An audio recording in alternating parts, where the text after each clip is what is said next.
नमस्कार दोस्तों, मैं कुणाल कालरा आपका अपने इस चैनल में बहुत बहुत स्वागत करता हूँ। आज की इस वीडियो में हम बात करेंगे। एक क्वेश्चन आया मेरे पास, will I have love marriage और अरेंज मैरिज। कि चार्ट को देख के हम कैसे पता कर सकते हैं कि लव मैरिज होगी या अरेंज मैरिज होगी। इसके कई तरीके हैं। हम हस्तरेखा से पहचान सकते हैं, थोड़ा बहुत हम न्यूमोलॉजी से प्रिडिक्ट कर सकते हैं, मगर एक्चुअल प्रिडिक्शन हमारी एस्ट्रोलॉजी से होती है कि हमारे बर्थ टाइम से हमारे को थोड़ा सा और क्लियर हो जाता है। क्योंकि मैरिज प्रिडिक्ट करना हम लोग कह लेते हैं कि जी सेवन्थ हाउस है, सेवन्थ हाउस की दशा चल रही है, उसके साथ 11th हाउस चल रहा है। तो आसान शब्दों में आपके सवालों का जवाब ये है कि अगर सेवन्थ हाउस की दशा चल रही है और 11th हाउस साथ में इन्वॉल्व है तो ऑटोमेटिकली आपकी अरेंज मैरिज होगी।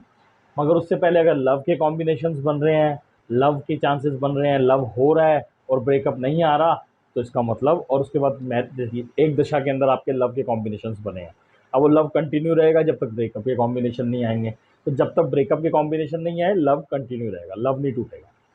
ब्रेकअप के चांसेस आएंगे तो लव टूट जाएगा, मगर अगर ब्रेकअप के चांसेस नहीं आ रहे हैं तो लव कंटिन्यू रहेगा। अब लव कंटिन्यू रखता है, उसके बाद शादी की दशा आ जाती है, सेवन्थ हाउस 11th हाउस की दशा आ जाती है। अब शादी की दशा आ गई तो अब आप कैसे मना करेंगे? लव जिससे चल रहा है उससे शादी भी हो जाएगी। तो ये तो हो गया स्मूथ स्मूथ काम कि बिल्कुल ईजी गोइंग लाइफ होगी कि आपको जॉब मिली, उसके बाद आपको प्यार हो गया, प्यार होने के बाद आपकी शादी की और ज़िंदगी कट रही है। लाइफ इतनी आसान नहीं है, थोड़ी कॉम्प्लिकेटेड होती है। अगर कॉम्प्लिकेटेड ना होती तो आप ये वीडियो सुन भी ना रहे होते, ठीक है ना। जिसकी शादी लव बड़ा आसान होगा वो नहीं है बैठा होगा हमारे वीडियो नहीं सुन रहा होगा, राइट। तो सुन रहे हैं तो इसका ये मतलब है कि कहीं ना कहीं आपके साथ आपको डाउट है कि आपका ब्रेकअप हो सकता है या आपका ब्रेकअप हो चुका है, ठीक है। तो वही जानने के लिए मैं आपको इस वीडियो के अंदर बताता हूँ कि आप चार्ट को देख के कैसे एनालाइज कर सकते हैं। थोड़ा सा एक कॉम्प्लिकेटेड चार्ट है तो आपको थोड़ा सा और क्लियर हो जाएगा कि इसमें चांसेस लव मैरिज के होंगे या अरेंज मैरिज के होंगे, ठीक है ना। मैंने एक वीडियो पहले भी बनाया था जिसके अंदर मैंने लव मैरिज प्रिडिक्ट की थी कि लव मैरिज कैसे प्रिडिक्ट होगी, मगर इसमें ब्रेकअप और वगैरह सारी चीज़ें जो होंगी उससे थोड़ा सा और क्लियर हो जाएगा। देखिए, लव मैरिज अरेंज जानने के लिए सबसे पहले आपको जो भी आपकी करंट एज है या करंट दशा है, महादशा में लव के कॉम्बिनेशंस होने चाहिए। लव के कॉम्बिनेशंस होने चाहिए। अच्छा, लव का कोई ऐसा कॉम्बिनेशन नहीं होता कि प्यार तो हो ही जाता है, ठीक है ना। अगर लव के कॉम्बिनेशंस नहीं है, मान लीजिए कि लव के कॉम्बिनेशंस नहीं है, नॉर्मल लाइफ आपकी चल रही है, उसके बाद भी आप किसी को जानते हैं और आप किसी को पहचानते हैं और उससे शादी की अगर आपके कॉम्बिनेशन आ जाते हैं, मान लीजिए शादी की दशा आ गई आपकी, मान लीजिए इसके अंदर सेवन्थ हाउस है, सेवन्थ हाउस का लॉर्ड भी ये है, जुपिटर है, और जुपिटर फोर्थ हाउस का भी लॉर्ड है। तो यानी आप फोर्थ हाउस है, यानी आप अंदर ही अंदर किसी को चाहते हैं, आप दिल में किसी को चाहते हैं मगर बोल नहीं पाते। अब लव के कॉम्बिनेशन अभी नहीं आए, ठीक है ना। लव इसमें शनि दिखाता है। अभी लव के कॉम्बिनेशंस नहीं आए, अभी ये है कि शादी के कॉम्बिनेशंस आ गए और साथ में आप किसी को चाहते हैं, ठीक है। डेप्थ मतलब दिल से किसी को चाहते हैं और छुपा के रखते हैं। अब शादी के कॉम्बिनेशन जुपिटर की महादशाई तो आपकी सिंपल तरीके से शादी हो जाए कि जिसको आप चाहते थे आपने घर वालों को बताया, अरेंज होगी, शादी हो गई और इसमें कोई मुश्किल वाली बात नहीं है। तो ईजिली आपकी शादी हो जाएगी, कोई ऐसा टफ जॉब नहीं है। मगर अगर जुपिटर से पहले आपकी जो एज चल रही है उसमें राहु की महादशा आ गई है, ठीक है। अब राहु इसका कितना कॉम्प्लिकेटेड है वो आपको समझना है। अच्छा, अरेंज मैरिज एक ये दिखाता है, एक अरेंज मैरिज हमारा केतु दिखाता है। क्यों, वो आप समझ लीजिए कैसे। पहले अरेंज मैरिज की बात करते हैं ना, फिर लव पे आ जाएंगे। फिर लव कितना कॉम्प्लिकेटेड हुआ, अब लव के बाद शादी हुई। अगर केतु की मान लीजिए, हमें नहीं पता ना इस कुंडली में कब कौन सी दशा चल रही है, आप ये मान के चलिए। अब ये मत सोचिए कि ये प्रिडिक्ट कर ही दिया, ये कुंडली है उसके हिसाब से हम प्रिडिक्शन कर रहे हैं, ठीक है। मान लीजिए इसमें केतु की दशा आती है पहले, ठीक है ना। अब केतु की दशा अगर आती है तो केतु हमारा किसका लॉर्ड है? केतु हमारा फोर्थ हाउस का लॉर्ड है। तो यानी अंदर वो बंदा छुपा के रखता है जिससे भी वो प्यार करता है, या नहीं भी करता है तो वो जिसको जानता है। अब केतु पे दृष्टि किसकी है? मून की। राहु की नहीं लेंगे क्योंकि राहु केतु हमेशा 180 डिग्री पे होते हैं। अब मून की दृष्टि है तो यानी मून के रिजल्ट्स देगा केतु, ये बात आप समझ लीजिए, केतु मून के रिजल्ट्स देगा। अब देखिए हम मून के रिजल्ट्स क्या हैं, मून के रिजल्ट्स हैं 10th हाउस और 11th हाउस। अब केतु 10th हाउस के, 4th हाउस के, 10th हाउस के और 11th हाउस के रिजल्ट्स देगा, राइट। केतु बैठा किस में है? केतु बैठा है जुपिटर की राशि में, और जुपिटर कहाँ बैठा है? सेकंड हाउस में। कंफ्यूज मत होना, केतु ने, हमने इतना मानना है कि केतु ने हमारे को देना है इस हाउस का रिजल्ट प्लस जो इस पे केतु पे दृष्टि डालता है। तो एक केतु पे दृष्टि है मून की और एक केतु पे दृष्टि है जुपिटर की, सॉरी दृष्टि नहीं है, जुपिटर की राशि में बैठा हुआ है।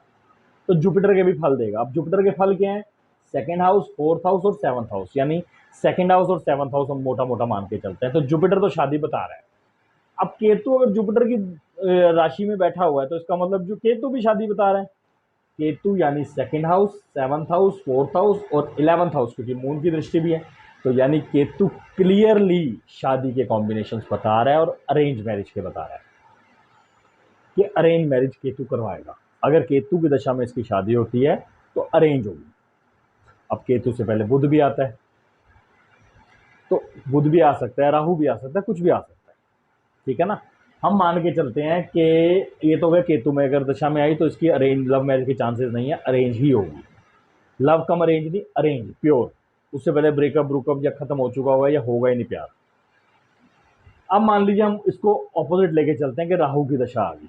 जुपिटर भी पॉजिटिव दिखाता है अरेंज मैरिज के लिए और केतु भी दिखाता। अब मान लीजिए आ गई हमारी राहु की दशा। अब ध्यान से देखिए राहु कितना कॉम्प्लिकेटेड है। राहु 10th हाउस दिखा रहा है, यानी शादी के लिए नहीं, प्रोफेशन के लिए अच्छा। 11th हाउस दिखा रहा है क्योंकि मून के साथ बैठा है, मून के भी रिजल्ट देगा जिसके साथ बैठा है।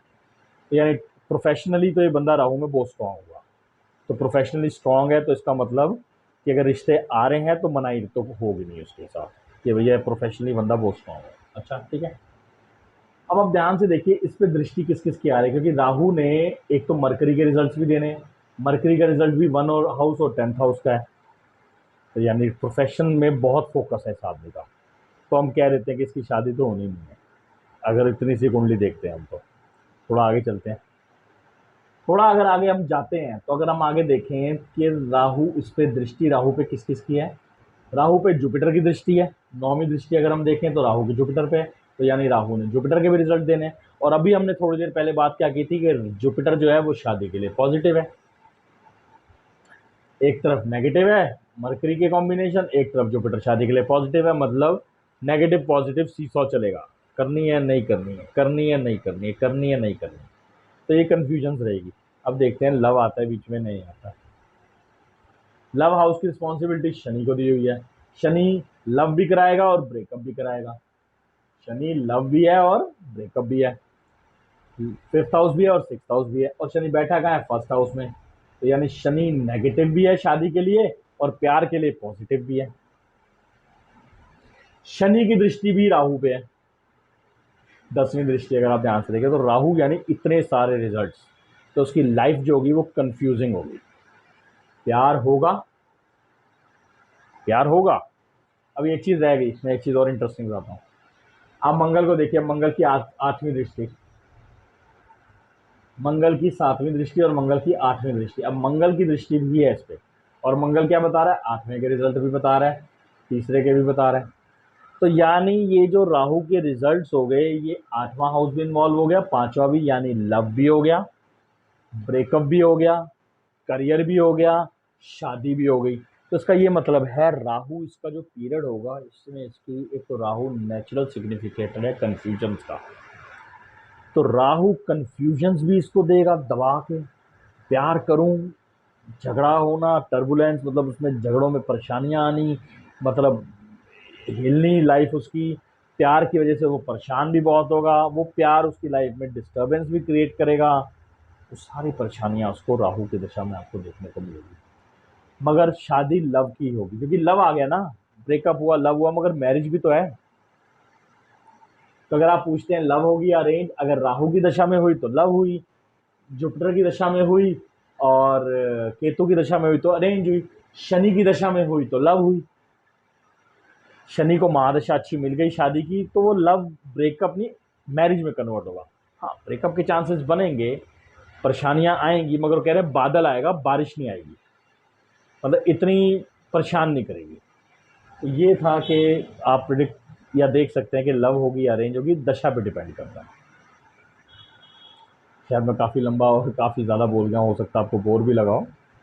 तो जल्दी आपसे मिलता हूँ फिर एक नई वीडियो के साथ। आशा करता हूँ मेरी दी गई जानकारी ठीक लगी होगी। आपसे अलविदा लेता हूँ, नमस्कार।